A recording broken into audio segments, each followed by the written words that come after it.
할렐루야. 오늘 수요일 새벽입니다. 6시입니다. 여러분들이 영상을 통해서 더 큰 은혜 받기를 원합니다.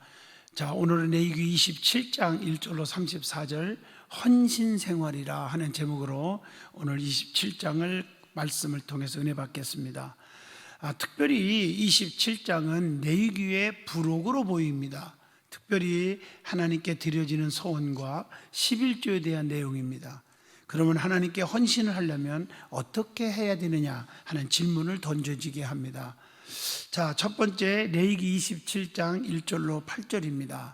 하나님께 이미 드려진 자임을 알아야 한다는 것입니다. 구약 시대에는 평생을 하나님께 헌신하는 경우와 일정 기간 하나님께 헌신하는 경우가 있었습니다. 자, 하나님께 몸을 바치기로, 즉 성전에서 필요한 일들을 돕는 거죠.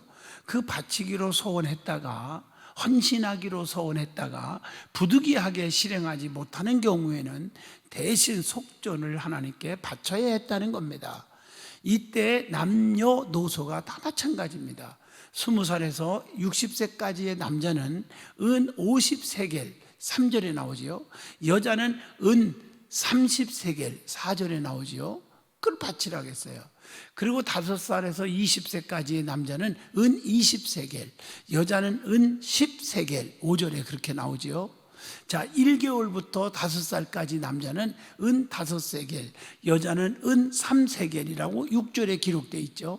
또 7절에 보면 60세 이상 되는 남자는 15세겔이고 여자는 10세겔이라고 그렇게 구체적으로 말씀을 하고 있어요. 그 외에 가난한 자, 극빈자는 제사장이 소원자의 형편에 따라서 값을 정해줬음을 8절에 나옵니다. 지난번도 말씀을 드렸지만 하나님은 사랑의 하나님이에요. 하나님 앞에 제사를 드리고 제단을 쌓을 때도 가난한 자를 배려했어요. 어려운 자는 비둘기를 바치라, 또 여유가 있는 사람은 또 숫송아지를 드려라, 뭐 이렇게 하나님은 사랑의 하나님이다. 형편 사정은 정확히 아버지가 아십니다. 자기를 위해서 어렵다고 쓸 건 펑펑 쓰면서 하나님 앞에 인색하는 거 주님은 아신다는 것입니다. 자, 이렇듯 각각 드려야 하는 속전의 값이 달랐다는 것입니다. 여기서 중요한 것은 값이 얼마냐가 아닙니다. 소원한 것을 정말 물어보고자 하는 경우를 대비한 것이라고 하는 것입니다. 맞습니다. 자신이나 자녀를 주님께 드리기로 헌신하기로 일단 소원했다면 꼭 지켜야 한다는 거, 마태복음의 5장 33절로 37절에도 말씀을 하고 있습니다. 그보다도 신약시대에 우리는 이미 예수 그리스도의 피로 값주고 산 존재들입니다. 그러므로 헌신의 결과와 관계없이 하나님께 드려진 자임을 인식하고 하나님의 뜻에 따라서 나의 평생 일생을 살아야 된다고 보는 것입니다. 그러므로 정말 우리는 헌신의 결과와 관계없이 드려지는 삶이 얼마나 중요한가를 다시 한번 결단을 해야 합니다. 자, 두 번째입니다. 9절로 25절입니다. 작정을 했다면 그대로 바쳐져야 한다는 것입니다. 생축, 즉 동물 그런 것들을 하나님께 드리기로 소원한 경우가 나오는데 9절로 13절이죠. 그 당시는 목축업을 하였으므로 지금 우리의 금전과 마찬가지라고 생각합니다. 그때는 화폐가 없었을 때 아닙니까? 9절로 10절에 보면 한 번 드리기로 작정했다면 가축을 변경하거나 물리지를 못합니다. 내가 하나님 앞에 뭘 드리겠다고 그러면 그걸 변경할 수가 없어. 그대로 드려야 한다는 것입니다. 다만 그 짐승이 부정한 동물이어서 바칠 수 없을 경우에는 물질로 무르되 정가의 5분의 1을 첨가하여 드려야 한다고 11절에 말씀하고 있습니다.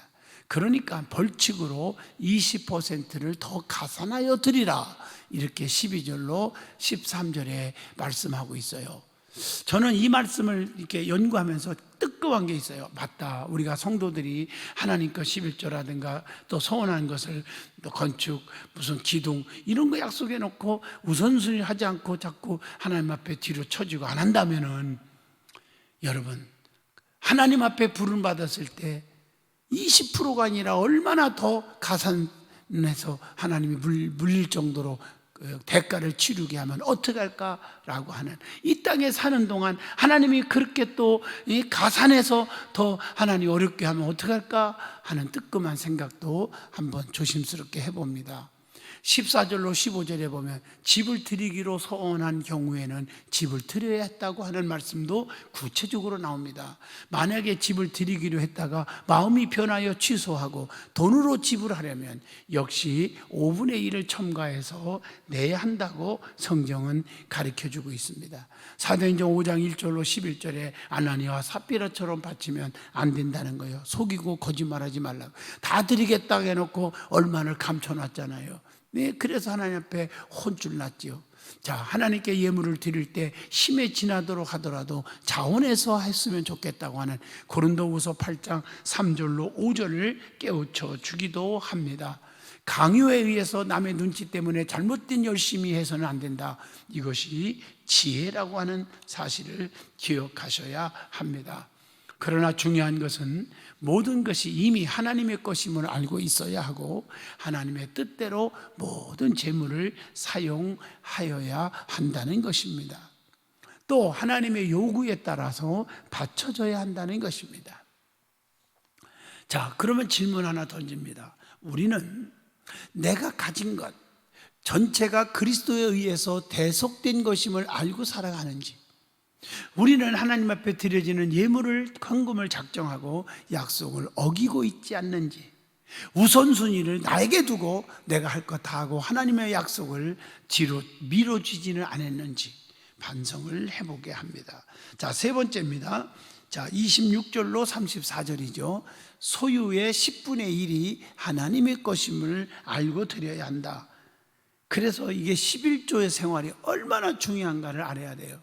모든 짐승의 첫 새끼는 또한 자연적으로 하나님의 소유입니다. 그러기에 짐승의 첫 새끼는 소원 예물로 우리가 드릴 수가 없어요. 왜 소원 예물로 드릴 수 없냐면 하나님 거예요. 이미 하나님 앞에 드리고 다른 소원에서 소원 예물을 드려야 된다, 이겁니다. 그게 26절 27절이죠 그리고 28절과 29절도 같은 원리라고 봅니다. 이미 헌신되어져 있기 때문에 그분의 뜻에 따라 사용되어야 한다.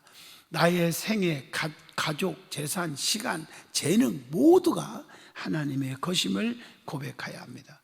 또 소유의 10분의 1 하나님의 겁니다. 그래서 레위기 27장 30절로 33절에 10분의 1 그 땅의 곡식이나 나무의 열매는 그 10분의 1은 하나님의 것이니 여호와의 성물이라, 구별된 것이다. 그래서 수입의 10분의 1이 아니고 소유의 10분의 1이 하나님 거다. 이거 보면요 참 엄청난 거죠.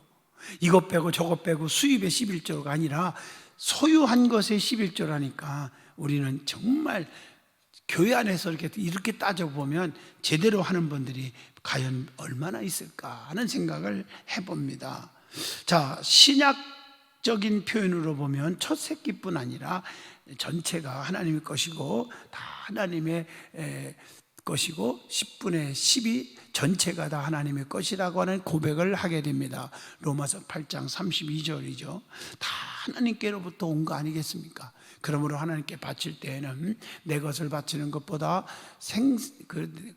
바치는 것처럼 생색을 낸다든가 자랑해서는 안 됩니다. 내가 11조 엄청나게 합니다. 그러면 안 됩니다. 하나님 거 당연히 드리는 것입니다. 그러니 당연한 것도 안 드리니까 가슴이 아픈 거죠. 우리는 그리스도의 대속에 의하여 하나님의 것이 되었음을 깨닫고 감사한 마음으로 헌신하여야 할 것입니다. 마지막 질문 하나 던집니다. 우리는 자기 자신이나 가진 소유를 다 하나님의 것으로 인정하고 있는지 하는 질문을 던져보면서 자, 27장을 마치겠습니다. 하나님 감사합니다. 은혜의 말씀을 통해서 깨달았습니다.